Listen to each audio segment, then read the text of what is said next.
Gold is one of the heaviest elements on the planet. I don't want to get my hopes really high. Just know that you're going to put in a lot of hours before you actually find gold. Oh, it's in there. Was there gold? Oh, that's, oh my goodness. There was absolutely. The church gathers here, but our connection extends beyond these walls. Welcome to Everyday Christian, where we'll delve into the rich tapestry of individuals that make up the church community. Meet my friend David. He's a fellow artist and the reason my family started rock hunting and painting for gold. Today, we're gonna see if we can find some gold. So the idea was to go prospecting. If you don't know what prospecting is, it's specting, but doing it at a pro level. I don't even know what prospecting means. What I gather, because David has said it so many times, is that it means looking for gold. That's what. So that's what we were doing. We're just looking for gold. See ya. Good to see you, David. I brought the book. I think we got what we need. He gave me a book like a month ago that tells you where people have found gold before in different states. He has an app on his phone that tells you where silver and gold is. So we use that instead. It looks like it's all silver. Oh, there's one. Ooh, there is. Holy mackerel. I mean, that's just up the road. Okay, maybe we should try that. Yeah, I would say so. If you go back to Genesis, God made a river to go through the garden. One of the first rivers, it passed through the land of what he called Havilah. The gold in Havilah is extremely valuable, multitudes of gold. I'm just prepared for whatever David says. I'm just kind of like ready to soak up all the knowledge that he's about to share. I'm just going to hold this bush back for you.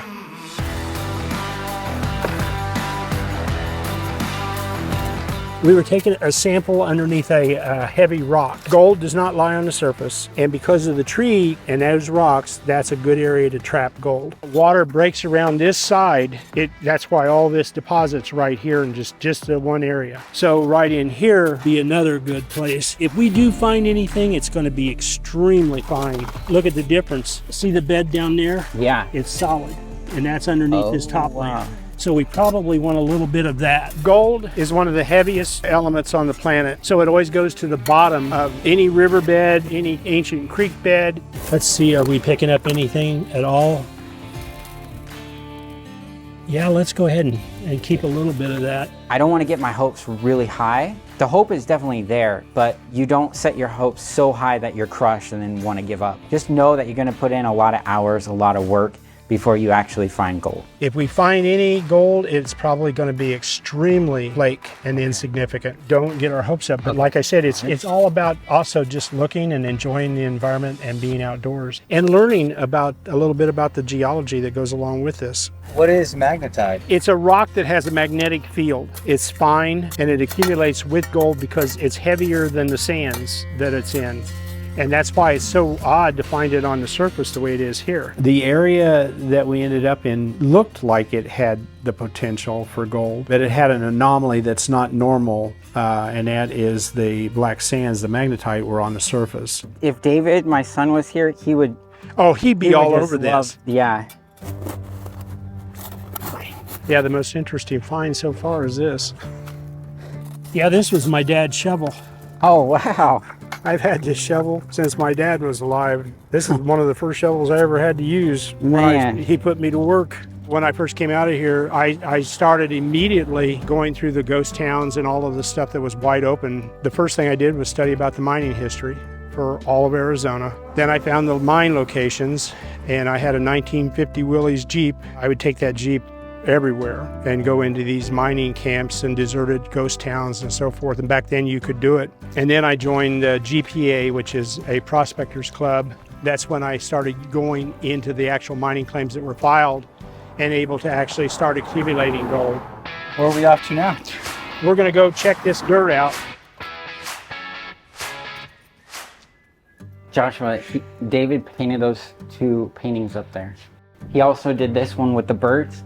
You asked what Caleb and I had in common, not only God, but we like art. I love the fact that David is an artist. He draws, he paints realistically, and that's been my love in art. Like, I've always tried to capture reality. Caleb is one of the finest artists I've ever seen, period, bar none. And that's phenomenal to know a person who has that capacity and that ability. Man, I like it. That is so cool. What we have here is a screen that classifies the dirt down. There wasn't that much rock in the stuff that we're going to process. It's pretty fine. You would normally go into a riverbed, you would start out with something like this. If you get a nugget in that size category, you're living in tall cotton, because 1 ounce of gold's about $2,000. You'll see that this pan's got gold in it. I scraped the bottom of my my metal pan, and this was the overflakes. That's gold, gold. There's gold all through this. Oh yeah. Okay, so we need some dirt.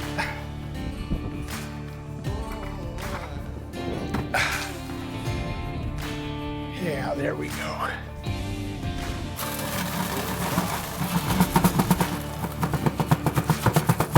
See all the fine going through? Yeah. And it's picking up all the heavy rocks.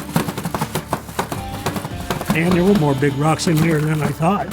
Now what you do from this, you'll come over here and get it out into the sunlight. And if you were really, really, really, really lucky, you would find a big old piece of gold in here, caught in this 1/4-inch screen. But that's not going to happen. Boy, you can sure see the black sand. Mm-hmm.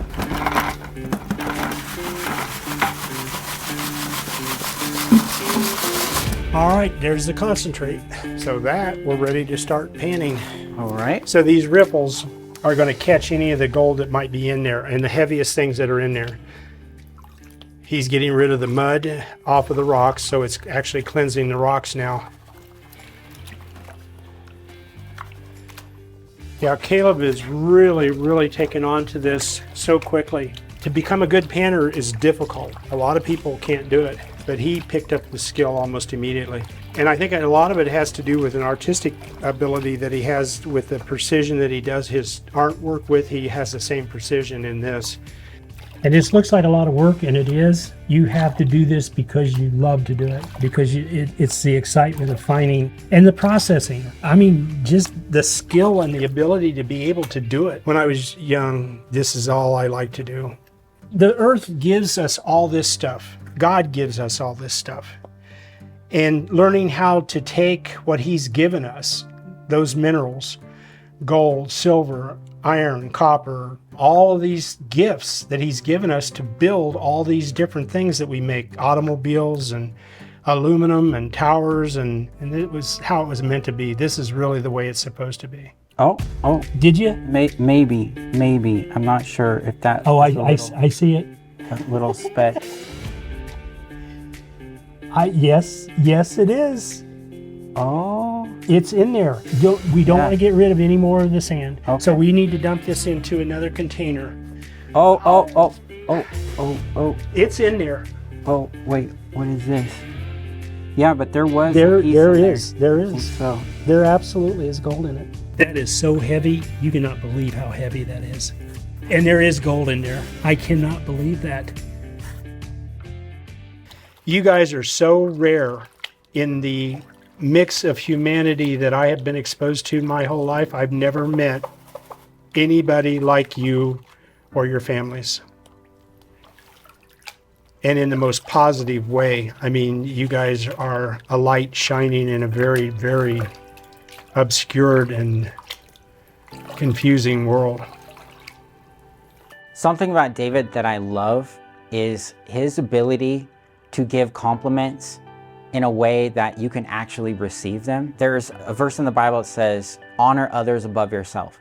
David is a pro at this, because not many people can give me compliments where I'm like, I'll receive them. But with David, he gives them in a way where you're like, wow, like, thank you, David. That encourages me. Like every Wednesday, I get to look forward to David having a conversation with me, and I always walk away filled. He does what the scripture says, like build one another up. He does that. I study how he does it because I want to be good like he is at that someday. I feel like God brought us all together, like, because we appreciate you too, everything you've been doing, and I feel very blessed. Well, I'm like a very rough diamond. Very rough, low carat. But you guys are an amazing group. I've lived a long time and I've never, ever in my life run across a set of people like you. God's people are what make up the church. You are the earthly significance of the way God intends the church to be. And that's rare. That's a rare thing to find. It's like gold. See all this magnetite in there? That could be the whole body of the church of God. And you have to keep processing through the overburden to get to the gold at the bottom of that magnetite, which is the believers who say, okay, God's word, this is what God says, this is what I believe, and this is what we're going to do. Are you saying you found gold? We absolutely found gold. Was there gold? Oh, that's, oh my goodness. There was absolutely no gold. We thought there was, but there was not. And a few days later, I get this text from David. He says, Caleb, give me a call when you get a chance. Nothing urgent, but it is disappointing news. Oh my goodness. Does he have cancer? Is he gonna die? Like my mind went dark. I drive somewhere, I get ready to hear really bad news. And then David tells me on the phone, we didn't find gold. And I'm like, that's okay. I'm so glad you're okay and you're not dying or anything. Like, I'll take that news over any of the other news. Yes, we didn't find gold, but so what? We'll keep looking. I've got to get him home.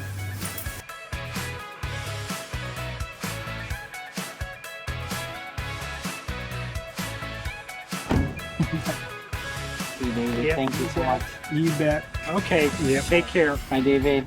I hope that as people watch, they can relate to every single one of these Christians. That, hey, that's like me. That 1 hour or two on Sunday doesn't give the whole picture of Christianity. Like, it's made up of everyday people who have these amazing gifts and talents, and I just want to show that.